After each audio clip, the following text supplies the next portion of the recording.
Hi అండి, అందరూ ఎలా ఉన్నారు? ఈరోజు నేను రసగుల్లా ఎలా చేయాలో చూపిస్తానండి.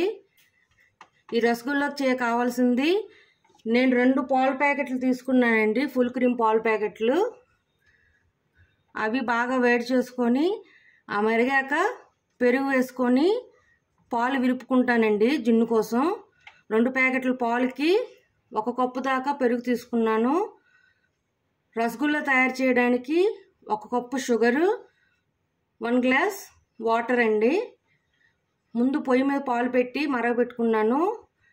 అవి మరిగాక ఈ పెరుగు వేసి జున్ను తయారు చేసుకుందామండి. చూడండి, పాలు మరిగిపోయాయండి. ఇప్పుడు నేను పెరుగు వేసుకుంటున్నాను. ఇప్పుడు ఈ పెరుగు వేసుకొని కలుపుకుంటే పాలు విరిగిపోతాయండి, అది జున్నులాగా వస్తుంది. ఇప్పుడు 1 కప్పు సరిపోలేదండి పెరుగు పాలు విరగడానికి. నేను ఇంకొక 1/2 కప్పు యాడ్ చేసుకొని పాలు విరగొట్టానండి. చూడండి, ఇప్పుడు జున్ను విరిగి జున్ను ఫామ్ అయింది. ఇది ఒక 10 మినిట్స్ ఇలా వదిలేసి నెట్ తీసుకుందామండి. ఆ నెట్లో వాటర్ పారబోసేసి జున్నుని తీసుకుందాం. చూడండి, వాటర్ డ్రైన్ చేసుకొని జున్నుని ఆ నెట్లో పెట్టుకున్నానండి.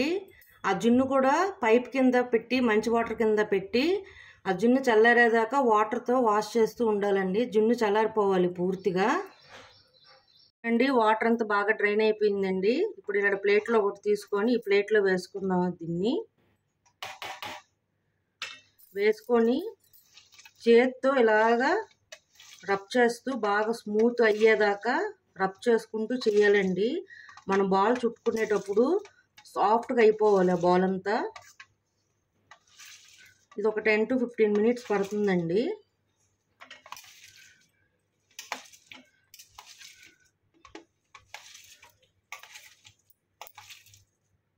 అండి ఇలా సాఫ్ట్ అయ్యేదాకా ఇలా కలుపుకుంటూనే ఉండాలండి.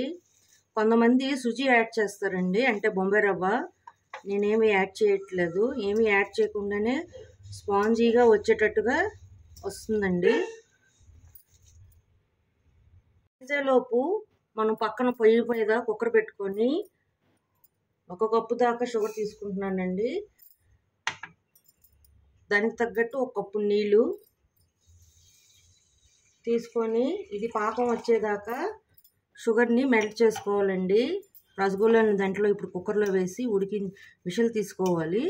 సో ఇది అయ్యేలోపు అది పాకం వస్తుంది. పాకంగా రావక్కర్లేదండి, జస్ట్ మన చేతికి లైట్గా అంటడం స్టార్ట్ అయితే ఆ పాకం చాలండి మనకి. నేను మొన్నొక్క పొడుపు కథ వేశాను, అంతకుముందు ఒక పొడుపు కథ వేశానండి.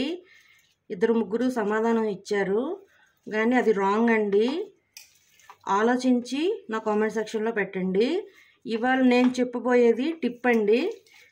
ఇప్పుడు మనం ఏదైనా కర్రీ వండుకుంటాం కదా, అయితే ఉప్పు అవుతుంది, లేకపోతే కారం అవుతుంది. ఏదైనా ఎక్కువయ్యి కూర టేస్ట్ పోతుంది కదా, అప్పుడు మనం ఏం చేయాలంటే ఒక ఫుల్ పీల్ చేసిన పొటాటోని 2 ముక్కలుగా చేసి ఆ కర్రీలో వేసేసి, విషల్ తీసుకున్న కూర అయితే విషల్ తీసుకోవాలి. ఒక విషల్ తీసుకోపోయిన కూర కాకపోయినా బంగాళదుంప వేసేస్తే ఉప్పు కానీ కారం కానీ ఏదైనా ఎక్కువైతే ఆ పొటాటోకి లాగేస్తుందండి. ఇది ఈరోజు టిప్ అండి.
చూడండి, చేసుకున్న బాల్స్ అన్నీ ఈ సిరప్లో వేసుకున్నానండి. ఇప్పుడు కుక్కర్ మూత పెట్టేసి ఒక్క విషల్ తీసుకోవాలండి. ఒక విషల్ తీసుకొని వెంటనే పైప్ కింద పెట్టేయాలండి కుక్కరు. ఆ ప్రెషర్ పోయేదాకా వాటర్ పోస్తూనే ఉండాలండి దాని మీద. వెంటనే విషల్ తీసేయాలి ఆవిరి పోయేంత వరకు. చూడండి, ఇలా కుక్కర్ పెట్టుకొని ఒక్క విషల్ తీసుకుంటున్నానండి. విషల్ వచ్చాక గ్యాస్ ఆఫ్ చేసి కుక్కర్ని తీసుకెళ్ళి పైప్ కింద పెట్టుకోవాలండి. వాటర్ అలాగా వదులుతూ ప్రెషర్ పోవాలి. ఆ ప్రెషర్ రిలీజ్ అయ్యాక మనం విషల్ తీసేయాలండి. చూడండి, ఇలా పైప్ కింద పెట్టి ఆ కుక్కర్ విషల్ ప్రెషర్ పోయేదాకా పెట్టుకోవాలండి.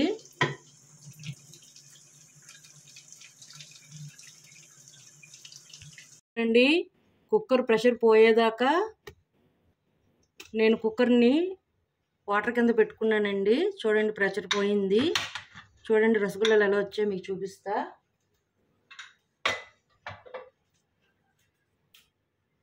చూడండి, చాలా ఫ్లఫీగా వస్తాయండి. ఈ రసగుల్లాలు చేయడానికి మనకు హార్డ్లీ 20 to 25 minutes పడుతుందండి. చాలా ఈజీ. ఇప్పుడు దీన్ని మనం సర్వింగ్ బౌల్లోకి తీసుకుందాం. చూడండి, ఇప్పుడు సర్వింగ్ బౌల్లోకి తీసుకున్నా. మీకు కావాలంటే ఇలాచీ పౌడర్ కూడా వేసుకోవచ్చండి. నేనైతే వేయలేదు. అంతేనండి, టేస్టీ హాట్ రసగుల్లా రెడీ అండి. మీకు నచ్చినట్లయితే like, share and subscribe it. Bye.